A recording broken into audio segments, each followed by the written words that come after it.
Good day, beautiful people, and welcome back to my podcast, Life Treasures and Golden Moments. This is Natalie Silva.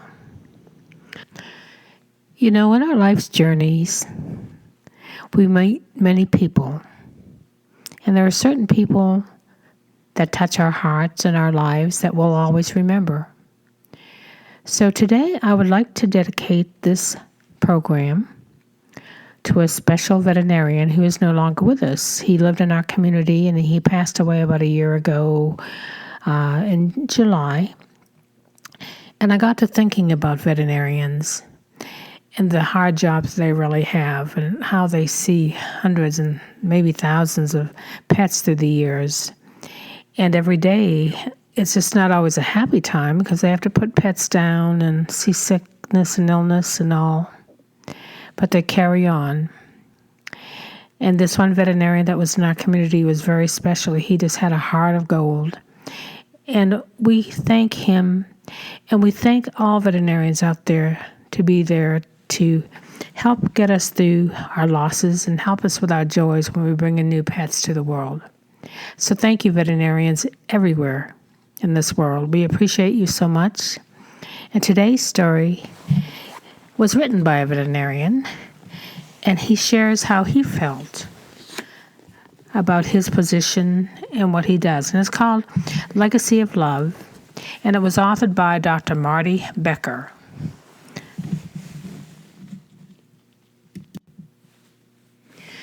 The best thing about being a veterinarian is helping welcome new puppies and kittens to a family.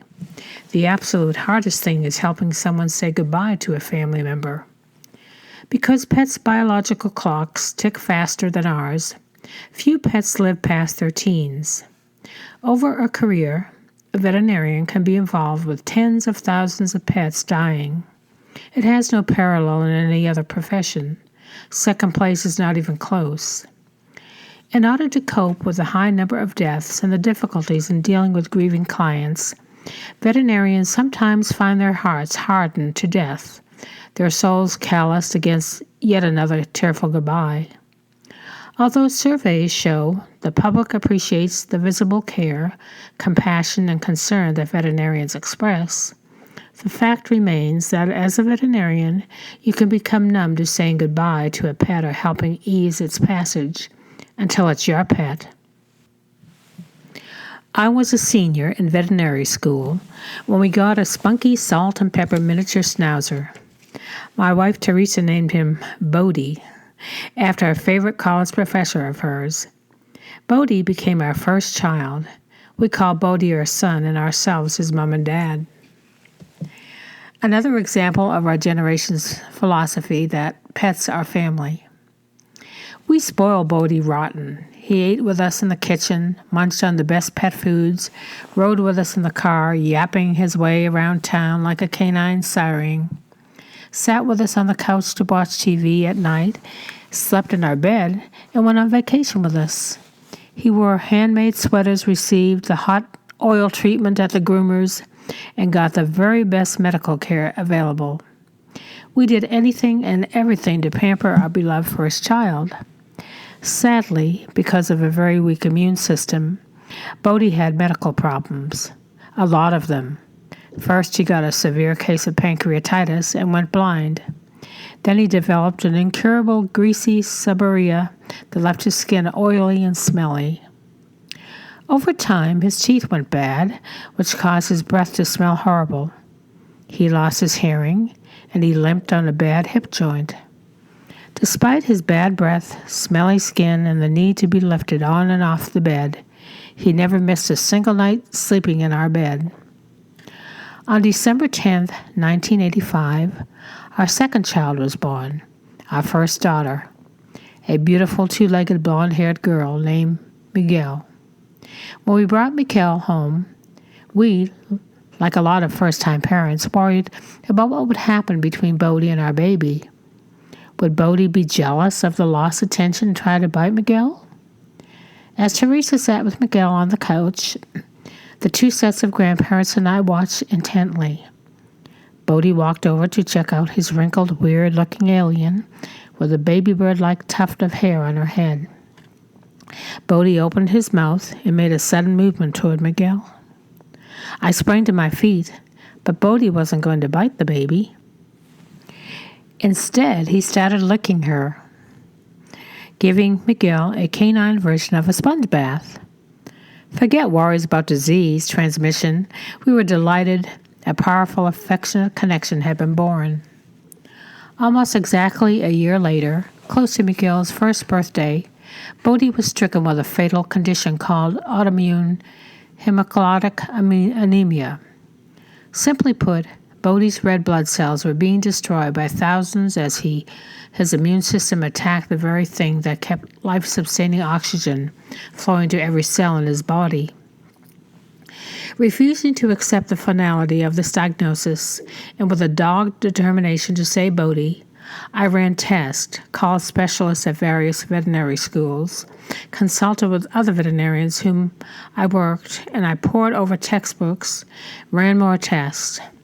Sadly, all the roads led to a dead end. I remember delivering the news to Teresa. She sobbed as she held Bodhi in her arms, gently rocking his body, which was becoming increasingly lifeless due to the lack of oxygen. She couldn't imagine life without Bodhi, and neither could I. She looked to me for guidance in making the right decision, and suddenly it hit me. I wasn't counseling another client about options. I wasn't preparing for the passing of another precious pet. I wasn't gearing up for my standard lectures on what happens when a pet is euthanized or what the options are for memorial services and the remains. This wasn't another pet. This was our child, the greatest dog in the world. Although the weight of the realization crushed my soul, it also succeeded in breaking through the heavy callus around my heart. A barrier built up from participating in thousands of pet passings. I began to cry, releasing not only tears of a grieving family member, but also tears that had been subdued and submerged as I struggled for years with the sadness of saying goodbye to hundreds and thousands of my clients and friends, family members, and beloved pets. My heart was reawakening, even as my four-legged child was slipping away. Finally, Teresa said to me, "You know, Bodhi won't get better, and he's in a lot of pain. We love him so much. You know what we need to do." Then she handed me Bodhi's warm, limp body. Overcome with grief, she couldn't go with me to my veterinary clinic, so I gathered up his favorite toys and held him in my lap as I drove to the clinic. "Your journey is almost over, my boy," I said to Bodhi as I stroked the full length of his body. "We'll miss you, we'll miss you, we'll miss you," echoed my aching heart. Sobbing, almost unable to see or catch my breath, I walked in the back door of the hospital and told my veterinary practice partner that it was time. He put an experienced, caring hand on my shoulder and nodded his head in agreement. As my partner prepared the injection that would end Bodhi's suffering, I cradled Bodhi's head and looked deep into his eyes. I told him how much love, laughter, and loyalty he had blessed us with. I whispered to him that where he was going, his body would be new again. He would have sparkling white razor-sharp teeth, eagle eyes, able to spot the most distant bird, ears that could detect the tree drawer being opened from across the ranch, glistening Hollywood hairs, 4 golden wheels able to not just keep up, but lead the way on our frequent horseback rides in the mountains, and sweet-smelling breath for sleeping nose to nose at night. As the solution left the syringe and entered Bodhi's body, his stub of a tail hesitated, then it stopped. It was over for our first child, only 6 years old. His body was still. It was still there, but his essence had left him. That night, Teresa and I sat in the yard at home holding Mikhail and reflecting on what special gifts Bodhi had brought into our lives. We decided to return him to the soil at the family farm.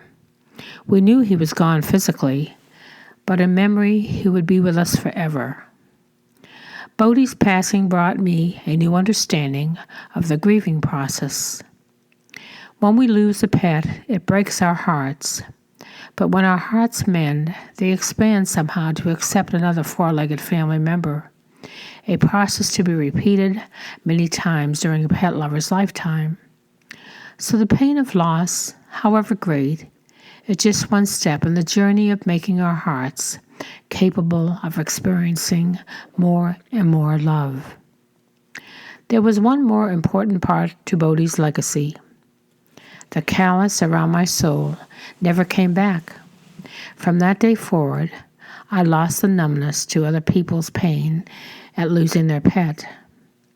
This was Bodhi's most precious gift to me. He gave me back my heart.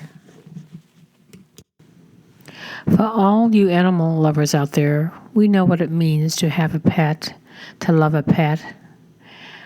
They're so full of love, unconditional love. They accept us for who we are.